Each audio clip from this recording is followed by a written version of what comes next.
let me conclude, and this becomes difficult.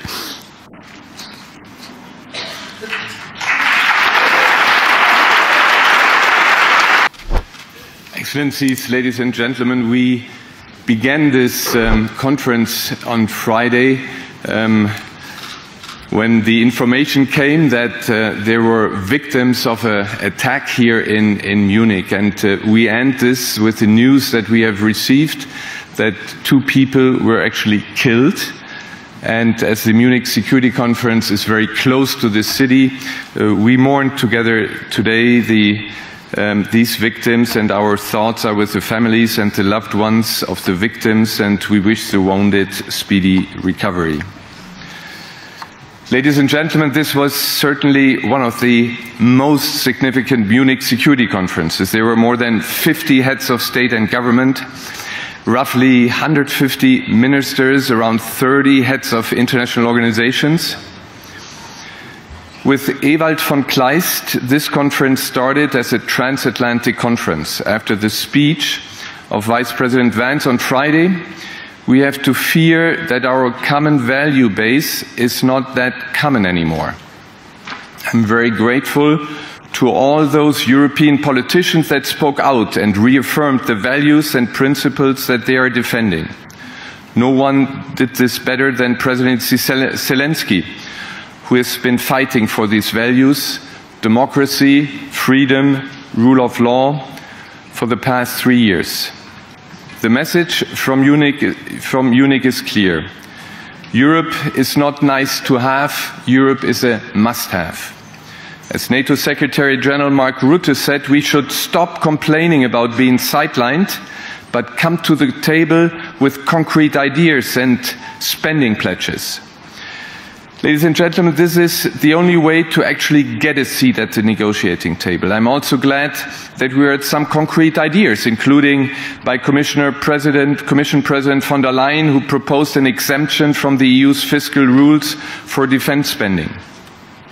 More proposals have to follow, and I'm happy that EU High Representative Kaja Kallas brought together the EU foreign ministers this morning for an emergency meeting here in Munich, and that President Macron is preparing for a European leaders meeting for an emergency summit tomorrow in Paris. We Europeans need a plan for peace on our continent. As Kaja Kallas, this year's winner of the Kleist Prize, said last night, we should not fall into the trap of appeasement. It did not work in 1938. It will not work today. Putin smells weakness. He only reacts to strength. When you read the headlines about this conference, it might look like it was only about transatlantic relations and Ukraine. Let me remind you that it was not. 30% of the speakers on our stages were from Africa, Asia, Latin America. And we spoke about a broad range of global challenges, including climate change, which John Kerry, last year's winner of the von Kleist Prize, called the greatest challenge to mankind. We addressed energy, cyber and food security, as well as global health and economic security. One issue that I want to single out is the global gender backlash we are experiencing. It was all the more important to have gender balance on our panels, and we had this for the 3rd year in a row, as you saw just before. Our mission is to promote peace through dialogue, and we addressed a broad range of conflicts. One of them was, of course, the situation in the Middle East, and I'm glad that our Middle East consultation group came together throughout the whole weekend. We also addressed tensions in the Indo-Pacific and the increasingly clear linkages to European security. And it was very important to me to discuss conflicts that receive less media attention here in Europe, such as those in Sudan, where we have more than 10 million refugees, the gravest crisis we have. And it was a bit hard that some of the countries responsible for this were not ready to sit on a round table. The DRC, We had a very lively debate here between the President Tshisekedi and Kagame. It became already almost a bit physical, but this is what this is about: peace through dialogue, and we had to remind people there. And we had Haiti on the agenda. It is clear that our rules-based international order is under pressure. It is my strong belief that this more multipolar world needs to be based on a single set of norms and principles, on the UN Charter and the Universal Declaration of Human Rights. This order is easy to disrupt, it's easy to destroy, but it's much harder to rebuild. So let us stick to these values, let us not reinvent them, but focus on strengthening their consistent application. Let me conclude, and this becomes difficult.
Well, that's wonderful. I'm really excited that you reacted like this to Christoph's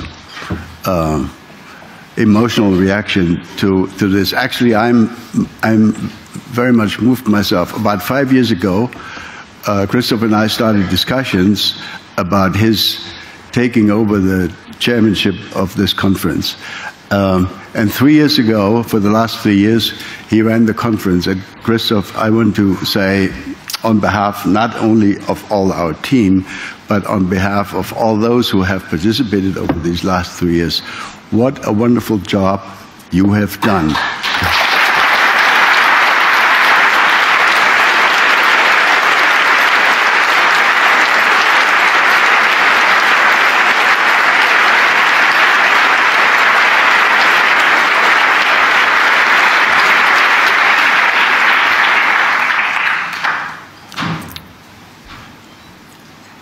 I've learned some years ago that pictures are much more powerful than words.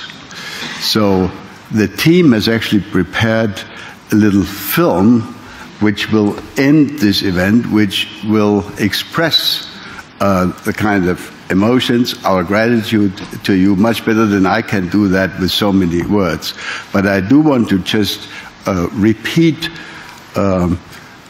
one or two of the major new directions into which you have taken this undertaking here.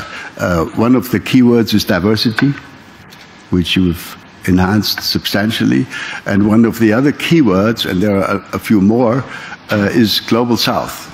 You've made an important and successful effort to take this conference, as you said, from its original transatlantic core to a more international core to a global core that includes, in very new ways, countries and personalities and the thinking of the Global South. So thank you very much for that. I now want Jens to join me with you, Christoph, on stage.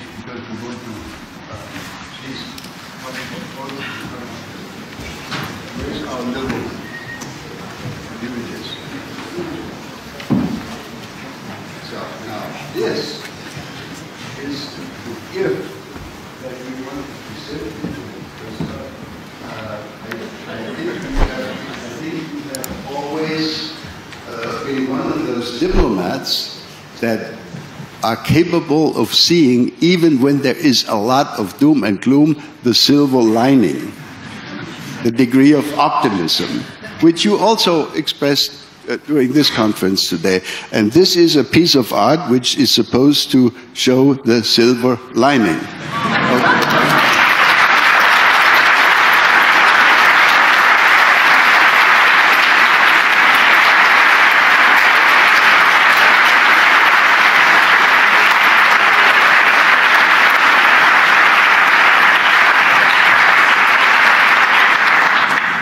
So at this moment, before we show the film, let me pass the microphone to Jens Stoltenberg, our future chairman, to add just a few words of his own.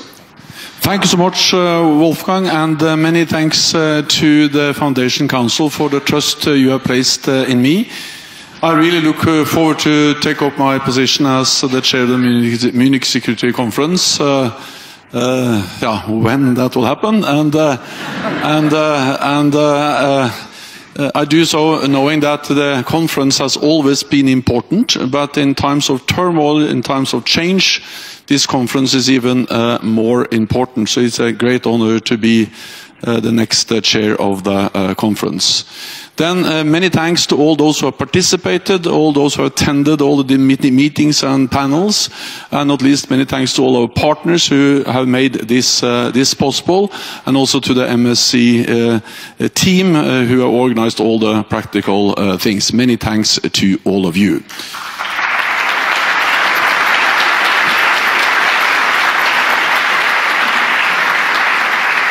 But then, most importantly, many thanks to Christoph, because you have actually,